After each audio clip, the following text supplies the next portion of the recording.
Hello friends, आज की हम इस वीडियो में देखेंगे change of independent variable, that is second method. ठीक है, तो आपकी जो लीनियर इक्वेशंस थी विद वेरिएबल कोफिशिएंट, वो उसकी फॉर्म क्या होती थी? y double dash plus p y dash plus q y is equals to r, where p q r the constant और r a function of x. Constant होंगे तो वही कांस्टेंट कोफिशिएंट वाली इक्वेशन बन जाएंगी। फंक्शन ऑफ एक्स होंगे मतलब independent variable होंगे, और वो अगर आप उसको रिड्यूस नहीं कर सकते कांस्टेंट कोफिशिएंट में, तब आप ये मेथड यूज कर सकते हो इंडिपेंडेंट वेरिएबल को। तो बेसिकली इसको सॉल्व कैसे करना है हम लोगों को, इसमें इस तरीके की इक्वेशन में क्या करते हैं हम लोग, इस इक्वेशन में हम क्यू को, मतलब हम लोग क्या करेंगे, इस इक्वेशन को किसी दूसरी इक्वेशन में रिड्यूस करेंगे, और वो इक्वेशन होगी मेरी d square y over d z square. ये एक्स के रिस्पेक्ट में डिफरेंशिएशन है यहाँ पर, लेकिन मैं इसको रिड्यूस करूंगी इस इक्वेशन में, d square y over d z square plus p one d y over d z plus q one, that is plus q one y is equals to r. इसके अंदर मैं इस इक्वेशन को reduce करूंगी और मैं कुछ, मतलब कोई फंक्शन है एफ ऑफ एक्स, उसको मैं जेड की इक्वल मानूंगी। वो फंक्शन मैं ढूंढूंगी, और कैसे ढूंढना है वो भी मैं बताऊंगी। ठीक है, कोई एक ऐसा फंक्शन एक्स का ढूंढूंगी, उसको मैं जेड की इक्वल सब्सटीट्यूट करूंगी, और फिर इस इक्वेशन को मैंने इसमें रिड्यूस कर दिया। ठीक है, और यहाँ पर P1 Q1 R1 क्या होंगे? P1 होगा मेरा D square Z over d x square plus P D Z over d x over d Z over d x का होल स्क्वायर। ये होगी मेरी P1 की वैल्यू। Q1 की वैल्यू क्या होगी? Q over d Z over d x का whole square. और R1 की वैल्यू क्या होगी? R over d Z over d x का होल स्क्वायर। ठीक है, तो यार देखो, अब बात आती है इस, मतलब इस वाले मेथड में कि हम z की वैल्यू क्या सब्स्टिट्यूट करें, कौन से फंक्शन को हम z माने। x के फंक्शन को मानना है, लेकिन x के कौन से फंक्शन को हम z मानेंगे, तो उसके लिए एक ट्रिक है, उसको ध्यान रखना। ये जो q है ना, जो आपको इक्वेशन मिलेगी, उसका जो q है, उसके कांस्टेंट पार्ट को आप q1 मान लो। ठीक है, तो q1 कांस्टेंट पार्ट हो गया, क्योंकि आप वैल्यू रखोगे यहाँ पे, तो dz ओवर dx से यहाँ पर आपको z की वैल्यू निकल जाएगी। z की वैल्यू निकल गई, q1 की पता चल गई, जो आपने कांस्टेंट पार्ट ऑफ q माना है। ठीक है, फिर यहाँ पर P1 में आप वही z की वैल्यू पता ही है, तो dz ओवर dx की वैल्यू भी पता होगी, D square Z over dx square की भी पता होगी। तो इन सब की वैल्यूज यहाँ पे सब्स्टिट्यूट करोगे, p की आपको इस इक्वेशन से मिल ही जानी है, तो आपको P1 भी मिल जाएगा, इसी तरीके से आपको R1 मिल जाएगा। और फिर ये सारी वैल्यूज P1 Q1 R1 आप इस वाली इक्वेशन में, इक्वेशन नंबर सेकेंड अगर मैं इसको बोलूं, तो इक्वेशन सेकेंड में आप क्या कर दोगे, रख दोगे ये सारी वैल्यूज। उसके बाद क्या करोगे, उसके बाद देखोगे आप कि आपकी इक्वेशन आराम से सॉल्व हो जाएगी। आप देखोगे कि मैक्सिमम केस में क्या होगा, आपका P1 0 हो जाएगा। ठीक है, और कुछ ऐसे केसेस होंगे जहां पर P1 0 नहीं होगा, लेकिन फिर वो ये जो इक्वेशन है ना इंडिपेंडेंट वेरिएबल की, सॉरी ये जो इक्वेशन है वेरिएबल्स की, वेरिएबल कोफिशिएंट की, ये आपकी किस में रिड्यूस हो जाएगी? कांस्टेंट कोफिशिएंट की इक्वेशन में रिड्यूस हो जाएगी। और कांस्टेंट कोफिशिएंट की इक्वेशन को सॉल्व करना आपको अच्छे से आता है। अगर नहीं आता तो पहली वाली वीडियोस जाकर देख लो। ठीक है, तो हम इसको मैं डायरेक्ट एग्जांपल से समझाती हूँ। अब देखो, ये इक्वेशन, मतलब ये इक्वेशन लिया है मैंने, cos x y double dash plus y dash sine x plus वो minus 2y cos cube x is equals to 2 cos raise to power 5x। ठीक है, अब देखते हैं हम इस इक्वेशन को कैसे इंडिपेंडेंट वेरिएबल के मेथड से सॉल्व करेंगे। तो क्या करना है आपको, पहले तो आपको पी क्यू के फॉर्म बनाने के लिए इस cos x से सारी इक्वेशन को डिवाइड करना है। तो y double dash plus y dash sine x over cos x, that is tan x minus 2y, यहाँ पर क्या बचेगा, cos square x is equals to 2 cos raise to power 4x। ठीक है, ये मेरी इक्वेशन बन गई। ठीक है, ये मेरा क्या है, p tan x, क्यों क्या है मेरा माइनस 2 cos स्क्वायर x, ये मेरा क्यों है, और r मेरा ये है। ठीक है, तो मैंने बोला था z को मेरे को एक फंक्शन ऑफ x को z सब्स्टिट्यूट करना है, तो वो z की वैल्यू निकालने के लिए मैं क्या करूंगी, q के कांस्टेंट पार्ट को q1 मान लूंगी। यहाँ पर q का कांस्टेंट पार्ट क्या है, -2, तो by taking q1 is equals to -2, ठीक है। तो q1 का फॉर्मूला क्या बताया था मैंने, q over dz over dx का होल स्क्वायर, ये बताया था। तो इसके अंदर वैल्यू सब्स्टिट्यूट करो, तो q1 को मैंने -2 माना, q क्या है मेरा, -2 cos square x over dz over dx का होल स्क्वायर। तो -2 से -2 कट गया, तो dz ओवर dx का होल स्क्वायर कितना आ गया मेरा, cos स्क्वायर x। तो dz ओवर dx कितना आ गया, cos x। तो z is equals to integration of cos x sin x, ठीक है। तो z को क्या मानूंगी मैं, sin x मानूंगी, तो z मेरा क्या आ गया, sin x आ गया, और dz ओवर dx क्या आ गया, cos x आ गया, और d square z over dx square क्या आ जाएगा, cos x का डिफरेंशिएशन माइनस sin x। समझ आया। अब मैं क्या करूंगी, अब बाकी वैल्यूज निकालूंगी। तो p1 क्या था मेरा, p1 क्या था, d square z over dx square plus p dz over dx over dz over dx का होल स्क्वायर। इसके अंदर वैल्यू सब्स्टिट्यूट करो, तो इसका डबल डिफरेंशिएशन sin x का cos x का minus sin x plus p की वैल्यू क्या है, tan x, that is sin x over cos x, ठीक है। dz ओवर dx, इसका डिफरेंशिएशन करोगे तो क्या आएगा, sin x over cos x, वो sorry dz over dx, sin x का डिफरेंशिएशन cos x से cos x कटा, minus sin x plus sin x 0, नीचे का लिखने की जरूरत ही नहीं है। तो p1 की वैल्यू क्या आ गई, 0। मैंने कहा था मैक्सिमम केसेस में p1 की वैल्यू 0 ही आएगी आपकी, तो p1 की 0 आ गई। आप r1 निकालो, p1 की मेरी आ गई 0। r1 क्या थी, r1 थी r over dz over dx का होल स्क्वायर। तो r कितना है मेरा, 2 cos raise to power 4x over dz over dx कितना आ जाएगा, cos x आ जाएगा, तो इसका square that is cos square x। तो कितना बच गया, 2 cos स्क्वायर x, ठीक है। ये r1 की वैल्यू हो गई। तो अब r1 आ गई मेरी 2 cos स्क्वायर x, ठीक है। अब आप उस वाली इक्वेशन में, इक्वेशन नंबर 2 जो मैंने बताई थी, उसमें ये सारी वैल्यू सब्स्टिट्यूट करोगे। क्या थी इक्वेशन, वो d square z over dx square, ठीक है, plus this is p1 dz over dx plus q1 z, sorry d, ये नहीं थी इक्वेशन,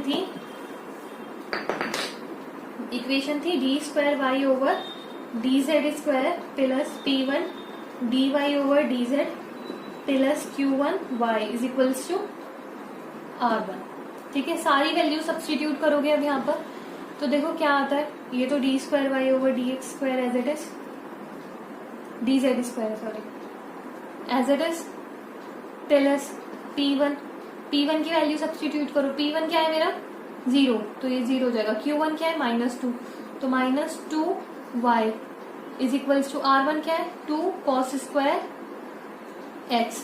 अब cos स्क्वायर x को आपको किस में कन्वर्ट करना है, z में कन्वर्ट करके लिखना है। तो cos स्क्वायर x को क्या लिख सकते हो, 1 माइनस साइन स्क्वायर x, और साइन x को क्या लिख सकते हो, z, तो 1 माइनस z स्क्वायर।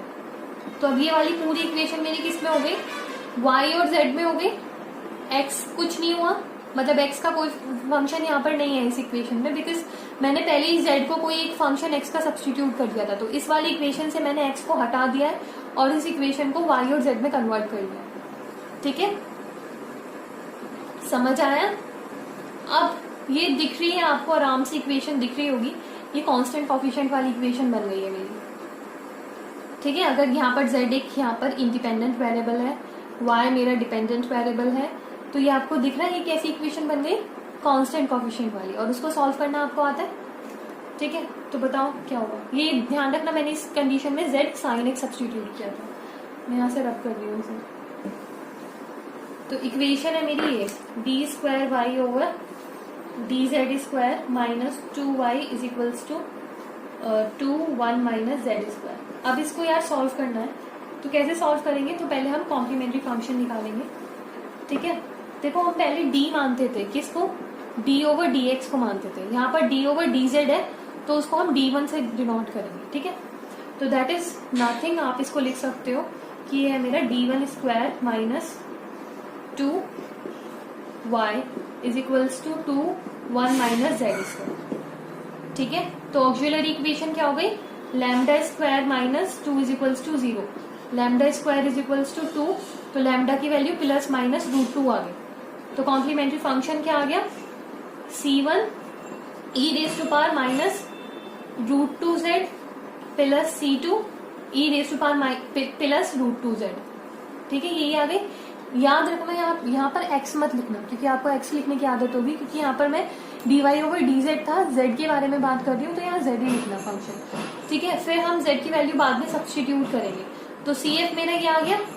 अब मैं क्या निकालूंगी? PI निकालूंगी। तो इस इक्वेशन का PI निकालो।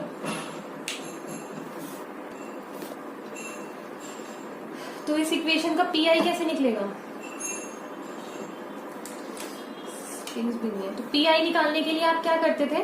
This 2 1 minus z square over this d1 square minus 2, इसको सॉल्व करना है। अच्छा CF याद रहेगा, ठीक है, हटा रही हूँ स्पेस में। बोलो, इसको सॉल्व करना है। तो इसको सॉल्व करने के लिए क्या करोगे आप? तो इसमें से 2 आप बाहर निकालोगे, तो वो क्या बच जाएगा आपका?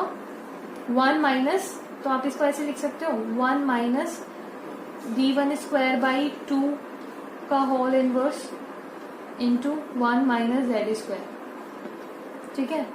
1 माइनस एक्स की पावर माइनस 1 है, ठीक है। अब इसको आपको एक्सपेंड करना है, तो क्या आ जाएगा? आपको पता है 1 माइनस एक्स की पावर माइनस 1 को कैसे एक्सपेंड करते थे? क्या आता था? 1 plus x square plus x cube, ऐसे ही चलता चला जाता था। तो यहाँ पर भी ये क्या आ जाएगा?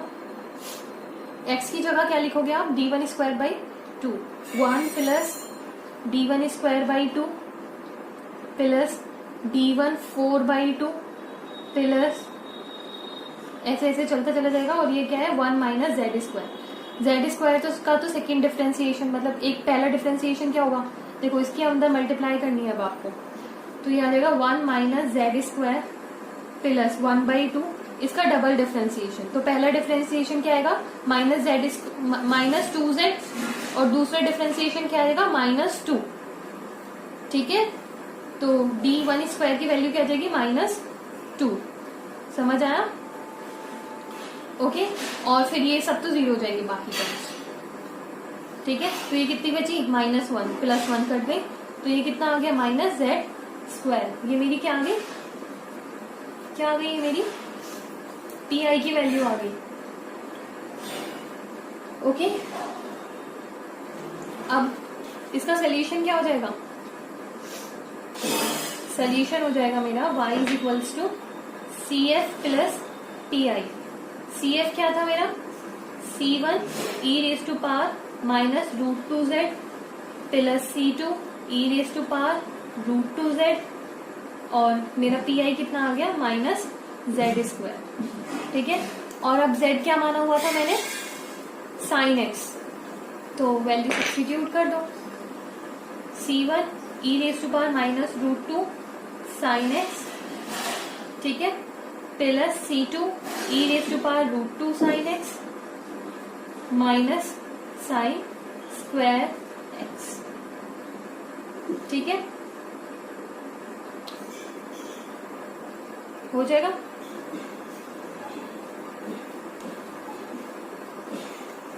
तो ऐसे ही आपके सारे क्वेश्चंस हो जाते हैं। अब हम नेक्स्ट मेथड सीखेंगे अगली क्लास में, दैट इज नॉर्मल फॉर्म।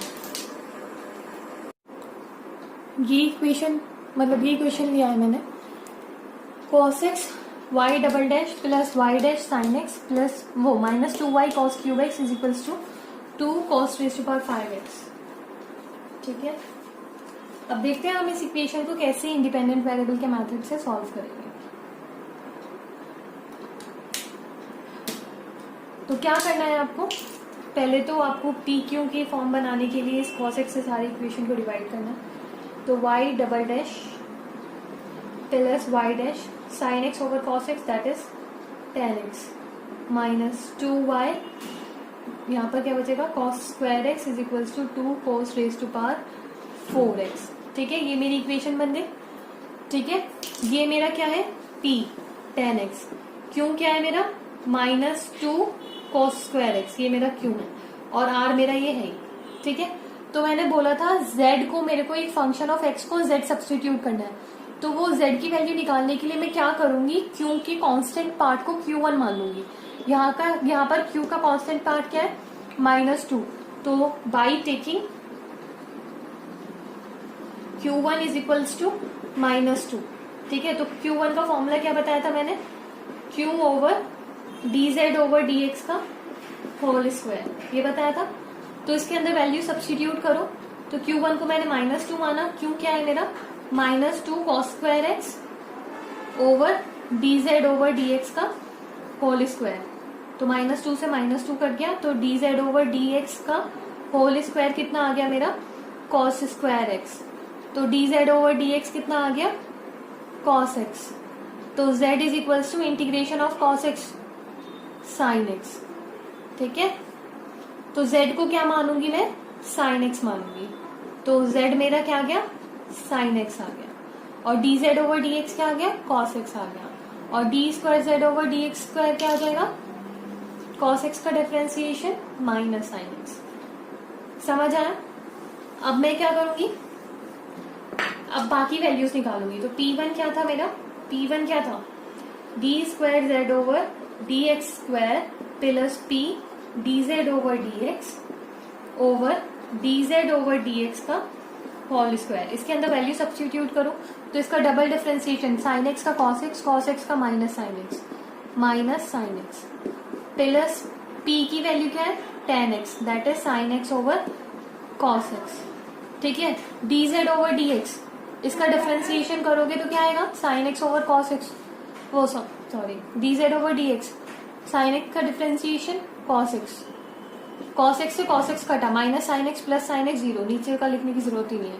तो p1 की वैल्यू क्या आ गई 0। मैंने कहा था मैक्सिमम केसेस में p1 की वैल्यू 0 ही आएगी आपकी, तो p1 की 0 आ गई।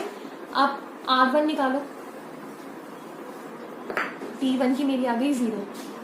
r1 क्या थी, r1 थी r over dz over dx का होल स्क्वायर, तो r कितना है मेरा 2 cos raise to power 4x over dz over dx कितना आ जाएगा cos x आ जाएगा, तो इसका square that is cos square x, तो कितना बच गया 2 cos स्क्वायर x। ठीक है, ये r1 की वैल्यू हो गई, तो अब r1 आ गई मेरी 2 cos स्क्वायर x। ठीक है, अब आप उस वाली इक्वेशन में इक्वेशन नंबर 2 जो मैंने बताई थी उसमें ये सारी वैल्यू सब्स्टिट्यूट करोगे। क्या थी इक्वेशन वो d square z over dx square, ठीक है, plus this is p1 dz over dx plus q1 z sorry d, ये नहीं थी इक्वेशन, थी d square y over dz square plus p1 dy over dz plus q1 y is equals to r1।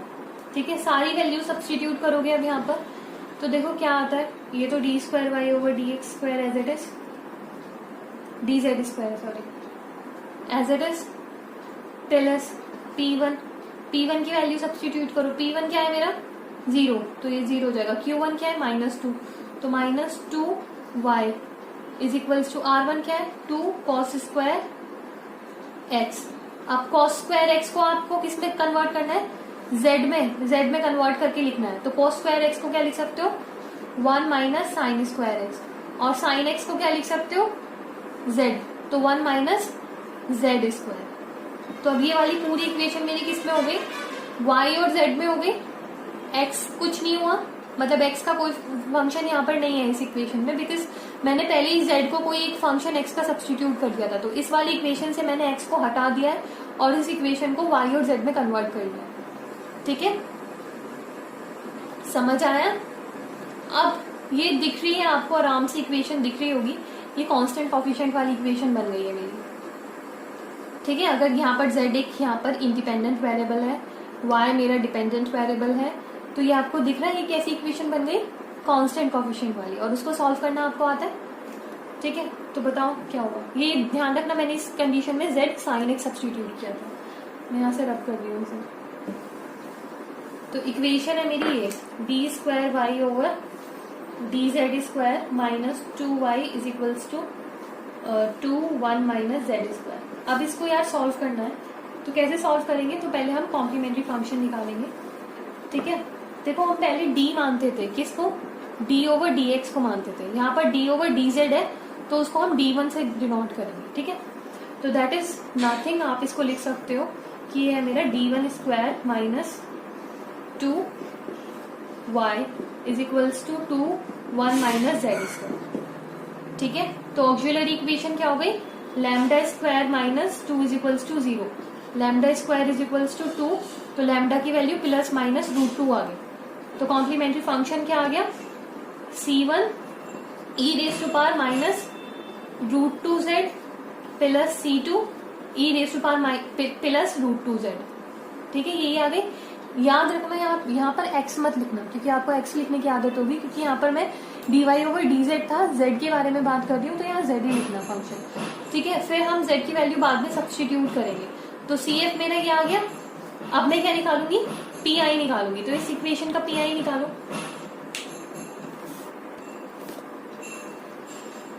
तो इस equation का PI कैसे निकलेगा, भी नहीं है, तो PI निकालने के लिए आप क्या करते थे, this 1 minus z square over this d1 square minus 2, इसको सॉल्व करना है। अच्छा CF याद रहेगा, ठीक है, हटा रही हूँ स्पेस में, बोलो इसको सॉल्व करना है। तो इसको सॉल्व करने के लिए क्या करोगे आप, तो इसमें से 2 आप बाहर निकालोगे, तो वो क्या बच जाएगा आपका 1 माइनस, तो आप इसको ऐसे लिख सकते हो 1 माइनस d1 स्क्वायर बाई 2 का whole inverse into 1 minus z square. ठीक है, 1 माइनस एक्स की पावर -1। ठीक है, अब इसको आपको एक्सपेंड करना है, तो क्या आ जाएगा, आपको पता है 1 माइनस एक्स की पावर -1 को कैसे एक्सपेंड करते थे, क्या आता था 1 plus x square plus x cube, ऐसे ही चलता चला जाता था। तो यहाँ पर भी ये क्या आ जाएगा, x की जगह क्या लिखोगे आप, d1 square by 2, 1 plus d1 square by 2 plus d1 4 by 2 plus ऐसे ऐसे चलता चला जाएगा, और ये क्या है 1 minus z square. Z square तो उसका तो सेकेंड डिफरेंशिएशन, मतलब एक पहला डिफरेंशिएशन क्या होगा, देखो इसके अंदर मल्टीप्लाई करनी है अब आपको, तो ये आ जाएगा 1 minus z square plus 1 by 2, इसका डबल डिफरेंशिएशन। तो पहला डिफरेंशिएशन क्या आएगा माइनस 2z, और दूसरा डिफरेंशिएशन क्या आएगा -2। ठीक है, तो d1 स्क्वायर की वैल्यू क्या आ जाएगी -2। समझ आया, ओके। और फिर ये सब तो 0 हो जाएंगे बाकी टर्म्स। ठीक है, तो ये कितनी बची -1 प्लस 1 कट गई, तो ये कितना आ गया माइनस जेड स्क्वायर। ये मेरी क्या आ गई, क्या आ गई, ये मेरी PI की वैल्यू आ गई। ओके, अब इसका सोल्यूशन क्या हो जाएगा, सोल्यूशन हो जाएगा मेरा y is equals to CF plus PI। CF क्या था मेरा, C1 e raise to power minus √2z plus C2 e raise to power √2z, और मेरा PI कितना आ गया -z स्क्वायर। ठीक है, और अब z क्या माना हुआ था मैंने, sin x, तो वैल्यू सब्स्टिट्यूट कर दो, C1 e raise to power minus √2 sin x, ठीक है, plus C2 e raise to power √2 sin x minus sine square x। ठीक है, हो जाएगा।